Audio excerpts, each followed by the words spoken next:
Bonjour Jean-François Coulombe, Bonjour, donc Albin Guillot à la caméra, donc qui vient, on va dire, en tant que membre du mouvement Espoir RIC, dont la priorité principale est d'instaurer le RIC constituant, référendum d'initiative citoyenne constituant en France.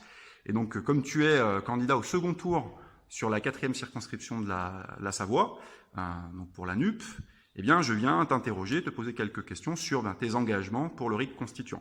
Donc, première question, es-tu favorable à ce que 700 000 citoyens puissent proposer une modification de la Constitution et la soumettre à référendum? Oui, je pense que le quorum de 700 000 citoyens est tout à fait pertinent, puisqu'on a eu un référendum qui s'est porté sur 4 800 000 citoyens pour faire la vente de la privatisation des aéroports de Paris. C'était beaucoup trop, 700 000, ce serait beaucoup plus accessible. C'est très bien. Merci. Deuxième question, si la proposition de loi numéro 4516 enregistrée à l'Assemblée nationale en octobre 2021 était soumise au vote de l'Assemblée, voterais-tu en sa faveur? Oui, nous voterions dans toute proposition de loi qui irait dans davantage de démocratie, davantage de référendums d'initiative citoyenne dans la vie démocratique et dans nos institutions. Merci. Troisième question.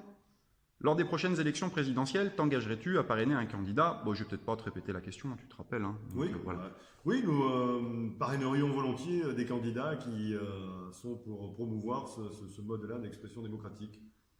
Merci. Quatrième question. Quel pourcentage de ton temps de travail de député souhaites-tu allouer à la cause du RIC constituant?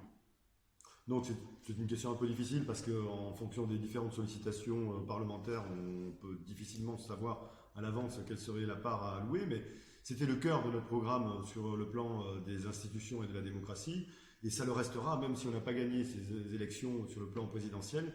Aujourd'hui, on a l'espoir d'avoir une assemblée suffisamment nombreuse avec suffisamment de candidats de la NUP qui sont tous sur la plateforme commune convaincus que le référendum d'initiative citoyenne est une nécessité pour aérer et faire vivre notre démocratie. Merci.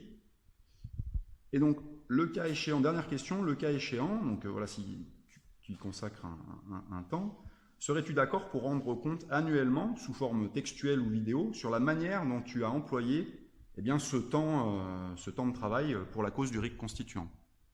Oui, tout à fait, d'autant que je pense qu'un député se doit en quelque sorte de faire des comptes rendus de son activité parlementaire, des dossiers sur lesquels il a travaillé, des commissions auxquelles il a participé régulièrement auprès de ses administrés, de ses électeurs, et pas que, au-delà.